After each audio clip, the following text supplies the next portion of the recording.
totalmente o desubica fundamentalmente a la oposición, porque en definitiva hasta acá, para existir a la oposición le bastaba denunciar sombras de corrupción en los espacios del kirchnerismo, oponerse a la arbitrariedad de Néstor Kirchner, ser víctima de la agresividad furibunda que tantas veces caracterizaba a Néstor Kirchner.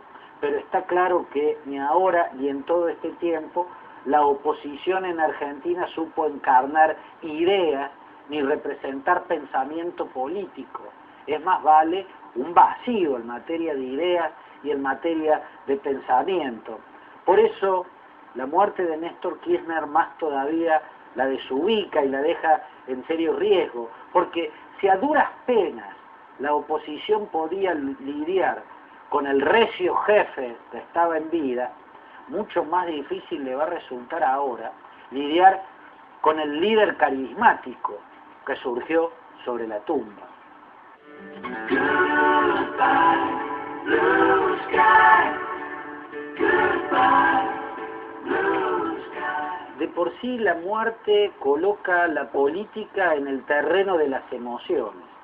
A eso se suma la pasión peronista por las liturgias y la tendencia mística de una izquierda con épica y con mártires, ¿no? En la Argentina el oficialismo es un fervor con una mística, lo cual desde mi punto de vista es malo, y la oposición es un vacío que no entusiasma, lo cual desde mi punto de vista también es malo. Entre ese fervor que enardece en el oficialismo y ese vacío que no entusiasma en la oposición, un liderazgo espectral genera el riesgo de la desviación del fanatismo. Resulte trágico en una iglesia católica de Bagdad, donde un comando islamista retuvo a 120 rehenes, entre ellos niños, aunque una decena escapó antes de la matanza. Lo ha reivindicado el Estado Islámico de Irak, una filial de Al-Qaeda, que promete en un comunicado encender la mecha contra los cristianos iraquíes. Tras atacar la bolsa de Bagdad y matar a 2 guardias con coches bomba, los terroristas irrumpieron en el templo cuando se oficiaba la misa. El mundo en estos días nos dio un ejemplo de a lo que puede llegar el paroxismo de los fanáticos, ¿no? En Bagdad, en la principal iglesia cristiana de los árabes cristianos de Irak, se perpetró una masacre. Terroristas se detonaron con los feligreses adentro, matando a 38 personas, y los muertos pueden subir porque quedaron más de medio centenar de personas en estado de extrema gravedad. ¿Quiénes son los árabes cristianos en Irak?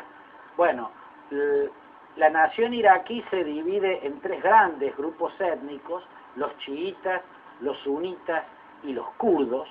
Los chiitas y los sunitas son árabes y son musulmanes, pero son de distintas vertientes del islamismo. Los kurdos son sunitas, pero no son árabes, son otra raza. Ahora, kurdos, chiitas y sunitas tienen una cuestión en común: el mismo profeta, Mahoma, son todos musulmanes. Pero hay minorías muy pequeñas de árabes no musulmanes. En el caso de Irak están los caldeos, los asirios y los siríacos. Son de raza árabe, pero de religiones cristianas, ¿no? Esta minoría apoyó durante el régimen de Saddam Hussein al régimen baasista, y lo apoyó por una cuestión lógica. El régimen de Saddam Hussein, que pertenecía a la comunidad sunita, era un régimen secular, un régimen laico, y cuando uno es una ultra minoría religiosa, le conviene defender los regímenes laicos y seculares.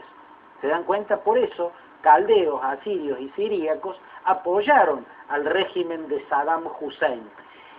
Por esas razones que los chiitas y los kurdos, que fueron las víctimas principales del régimen de Saddam Hussein, miran a estas minorías cristianas como traidores, ¿no? Como colaboracionistas de lo que fue un régimen altamente criminal, un régimen genocida. Por eso las minorías cristianas están en la mira de los chiitas y de los kurdos, que hoy controlan el poder en Irak.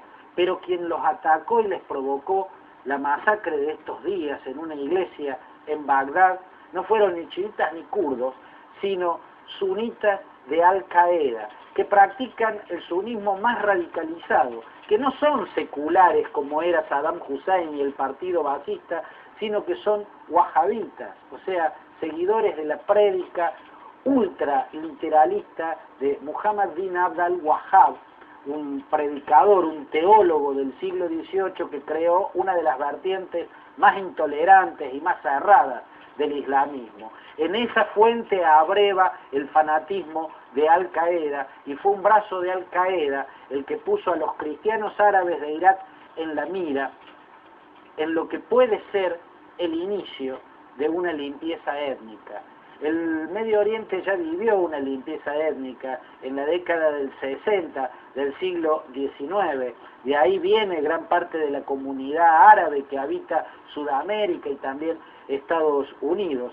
El mundo no supo ver cuando el Imperio Turco Otomano, iniciando la política de panturanización, empezó a echar a los árabes cristianos del Medio Oriente.